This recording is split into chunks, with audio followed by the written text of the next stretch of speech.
What's up, guys? I want to say good morning, and I did not expect to start my morning this way, but here we are with another rant by yours truly, Erica Mena. Now, it all started when the We in Miami podcast shared a clip of a topic that was discussed with their guest, Safaree. As you know, Erica and Safaree were previously married and they have two children together. In the clip, the host asked Safaree what was the biggest struggle or obstacle that he's ever had to overcome. In response, the rapper explained that after his breakup with Nicki Minaj, her fans and certain people wanted to let him be nothing. I was with Nicki. We broke up. So her fans and certain people, they just wanted it to be like, okay, they're not together no more. Him. Let him be nothing. Let him disintegrate. Let him disappear. Safaree went on to explain that after he and Minaj broke up, she began dating fellow rapper Meek Mill. And as he explains it, they were the biggest couple in the world and they were all beefing. You gotta think about it, Safaree said. I had two of the biggest people in the world against me. So that made everybody be against me. Yeah, so it was like nobody wanted to be next to me. Nobody wanted to work with me or none of that. So it just made everything hard, and I was like, that was a dark time for me. And obviously, this sparked a firestorm of reactions from social media users, and it didn't take long for Erica Mena to jump into the mix. Erica commented on the Shade Room's post saying, quote, I will forever be embarrassed. I gave sis these incredible, beautiful babies. He don't even talk or care about his seeds this much online or in real life. But apparently that wasn't enough for Erica, and she took to her Instagram stories to really air out her frustrations with Safaree. She starts off by adding Safaree and saying, I really been sparing you for so long, but enough is enough. You love social media attention, so here it is. You already go months at a time in not seeing these babies by choice. You went 2 months this last go round. You finally pop up at Legend's birthday, empty-handed and never offering to pay half for anything like always. You come for your quick once every few months photo opportunity with them and bounced. You finally decided to get them this past Saturday. Legend came there with his hair braided already. Clearly it needed to be taken out, but me just assuming since the so-called auntie and grandma was in town, my baby would be good, right? How is it no one thought to take my baby braids out and wash his hair, especially since he was in and out of a chlorine pool? Sis, at Safaree, you have no problem making sure you a bad bitch all the time. Yo, Erica is unhinged. Anyway, back to this rant. Why can't my babies be dressed and... Yo, Erica. I am so sorry for laughing, guys, but I just cannot believe that she literally posted a 4-page letter like she was a Leo or something. But anyway, back to this rant. Why can't my babies be dressed and groomed properly like you do for you when you have them? A part of being a bad bitch is really taking care of your kids, so this is where I draw the line. You know I can go on for days.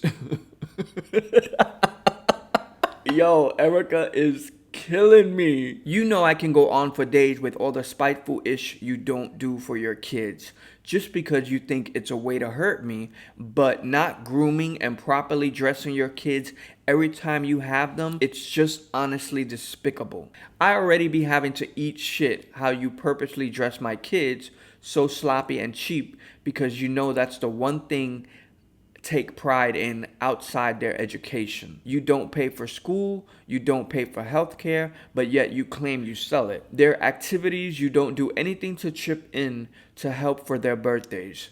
You literally skipped out on Christmas and Sapphire's birthday altogether this year. What you could at least do when you do have them is take pride in that and actually put some effort. You got all this money, so you tell the world, and you got all these diamonds, yet why is it when you have your kids, they walking around looking like this? Did grandma and auntie not feel the need to grab a comb for your baby, sis? Then she goes on to page 3. Sis, at Safaree, you finally decided to babysit your kids Saturday, and by Monday you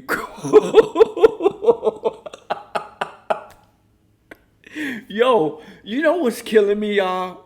Oh my God, I hate that I'm laughing because honestly, I really feel bad for this whole situation. This is not what should be happening on social media. But it's killing me that Erica is truly sitting here giving a play by play to her life when it is very clear that Safaree does not give a shit.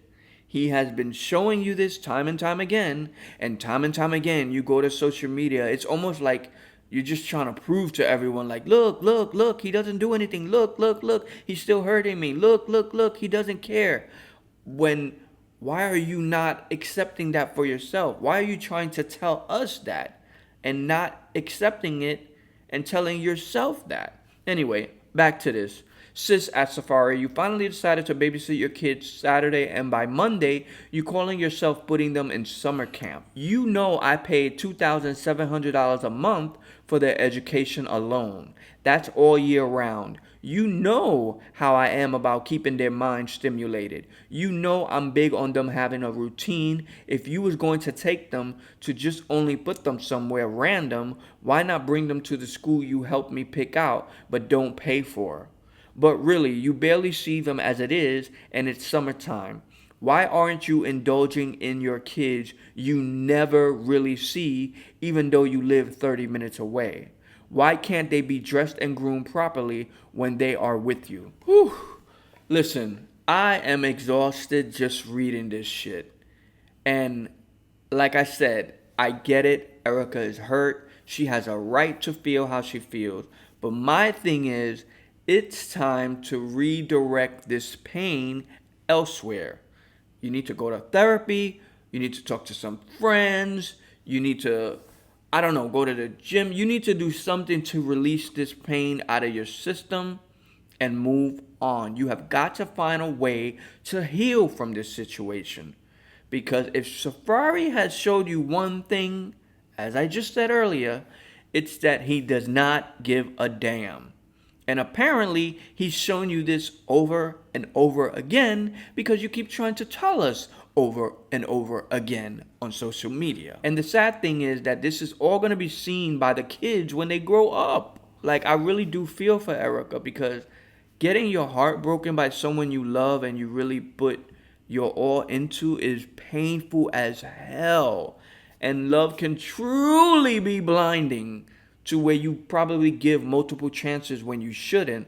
But I mean, damn, if this person keeps breaking your heart over and over again, come on, man. I mean, you got to do something. We got to do something to mend the pieces of your heart. And not for nothing, I just want to say that I think Erica's comment, the first initial comment itself, and then this whole ranting thing, is probably more embarrassing than Safaree's public actions because we don't really know what's going on behind the scenes between Safaree, his kids, and Erica Mena. Like, when he shares photos and videos with his kids, it seems like they're in a good space. They're having a great time with their dad. Obviously, things may not be what they seem, but as far as his public actions and what he's showing, it's all positive. And to my knowledge, he hasn't really spoken negative about Erica, obviously, until she comes for him and then he says something back. Now, with that being said, he could very well be a complete deadbeat dad, like she's saying, who does nothing for the kids, but uses them for these exact photo opportunities for social media, which obviously isn't right, and whatever the case. But the thing is, the initial snippet that the podcast shared was not about his kids or even about Erica Mena. It was about what he felt was his biggest struggle. And the ironic thing is, he's basically admitting to a trauma that he probably still hasn't healed from.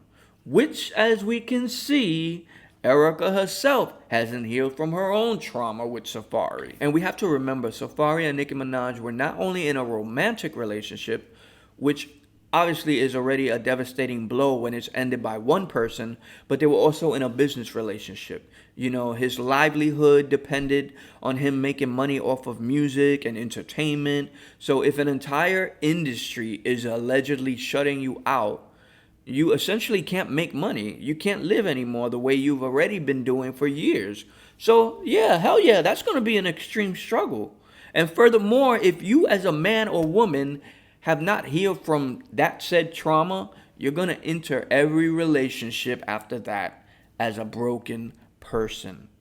That's why it's so important to not only heal for yourself first, but for others as well, because you're bringing all that trauma and it's going to affect that next situation and also affect that next person who might already have their own trauma, and it's just going to make a whole damn atomic bomb, which obviously we saw blow up within the last 3 years between Erica and Safaree and their breakup and their kids. And I mean, look, I'm no love doctor, no love expert, no human expert, whatever. I'm just speaking from slight experience and whatever common sense I have in my brain. It's just an unfortunate situation, and it seems that Safaree is somewhat of a mirror reflection of Erica herself, unhealed and broken down by past relationships, whether it's romantic relationships or family relationships or whatever situations they've gone through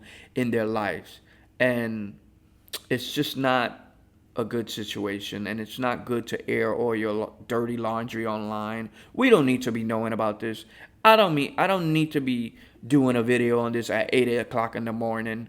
Lord Jesus. But as always, I want to keep the conversation going. So let me know what you guys think about this situation in the comment section below. And stay tuned to the TrueExclusives podcast every Friday for more topics and interviews. Talk to you soon. Peace.